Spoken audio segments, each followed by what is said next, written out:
One of the reasons, or the main reason, or one of the reasons why I've gone to so much trouble to prioritize my limited funds to hold on to my stuff rather than provide myself with proper shelter is because of what I learned 10 years ago, 11 years ago, about the importance of iron in some of the alleged devices of Nikola Tesla, in which William Line quotes Tesla as saying for every 200 pounds of iron added to Tesla's special generator, 1 horsepower was increased at the output. In other words, iron that was magnetically coupled to the device or the chassis of the device. Well, what you see before you is my secret lab. It's filled with various things, and one of them is a RAV4 EV from 2002, put out by Toyota, 1400 limited edition test production run.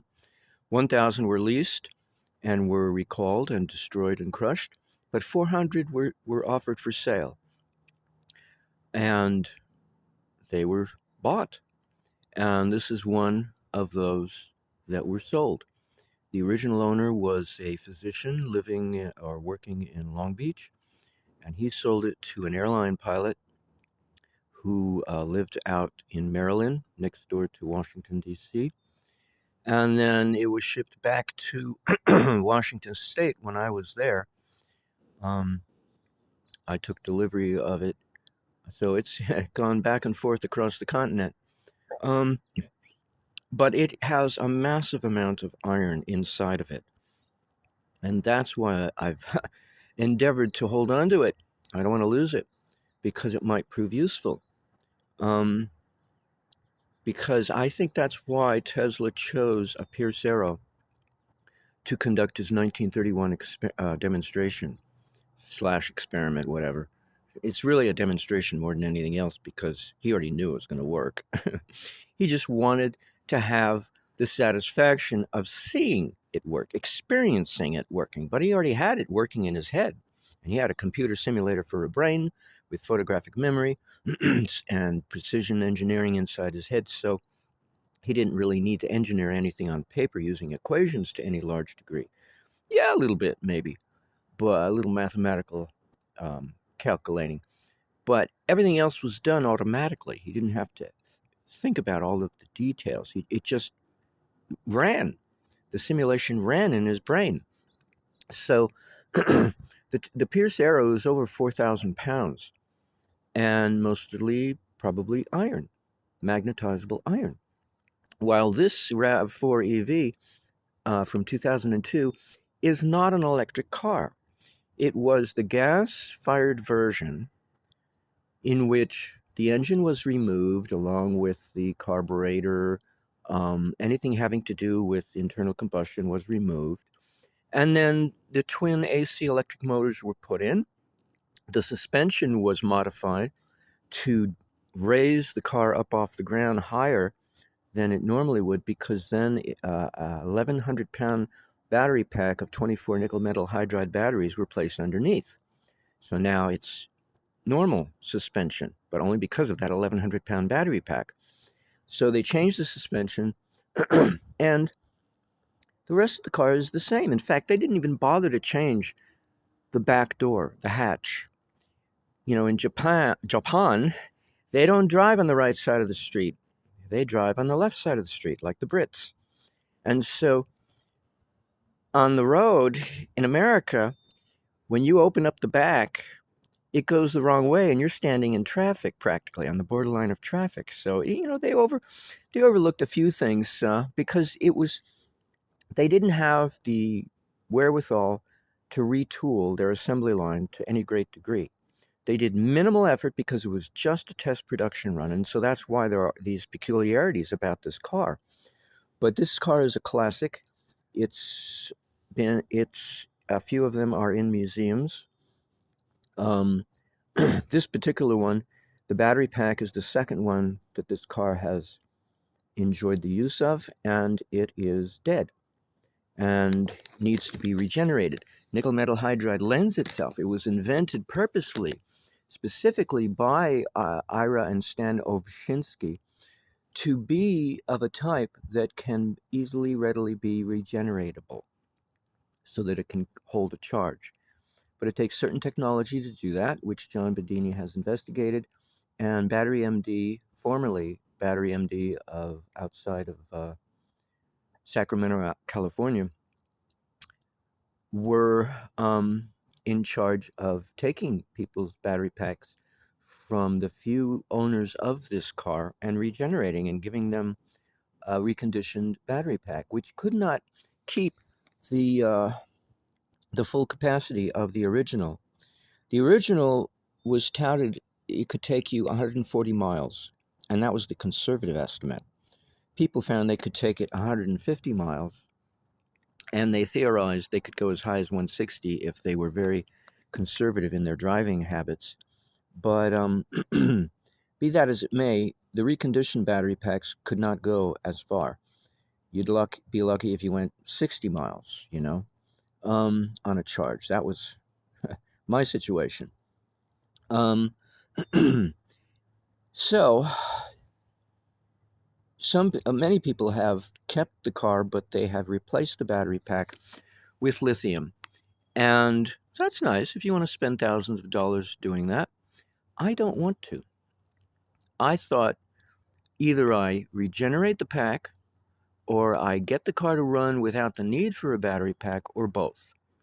And because why do the same as what everybody else is doing? Why not do something more challenging that's more interesting?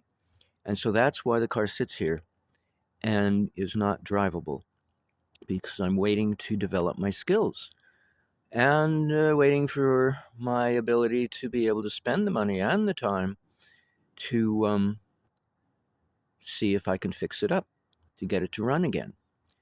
But that's why I've held on to it, because of its massive weight. So its massive weight without the battery pack is over 2,000 pounds.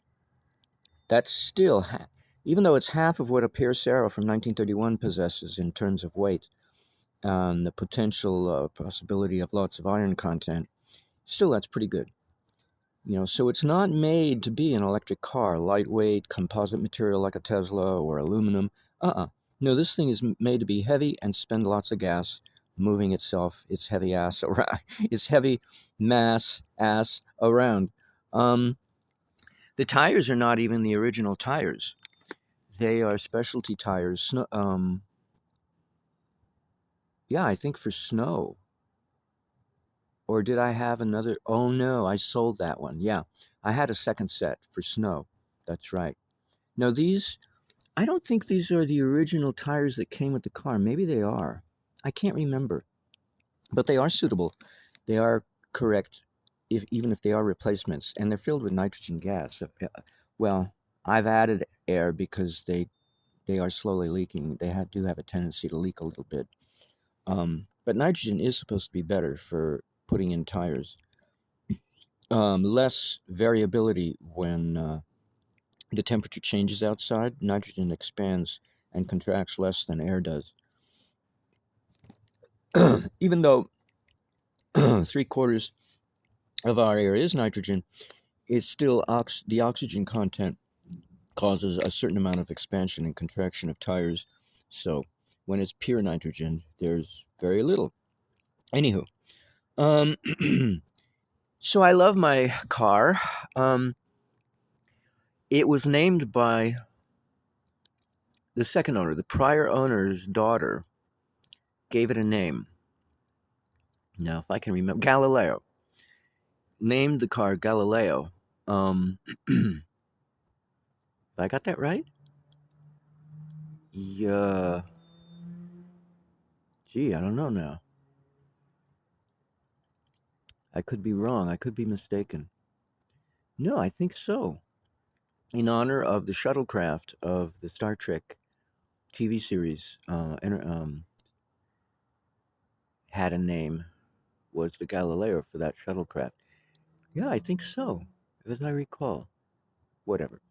This car is slightly famous because the second owner, the prior owner, the airline pilot, former, now retired, put the car in car shows. He had it detailed twice in Washington, D.C. And so if you go on Wikipedia and look up RAV4 EV, and you look at the RAV4 EV from that time period, the first generation, I believe it's still available in use. At least one. Formerly there had been two pictures of this car in a car show that was put in that article. Now it may only be one picture. Um, so it's semi-famous, namelessly famous.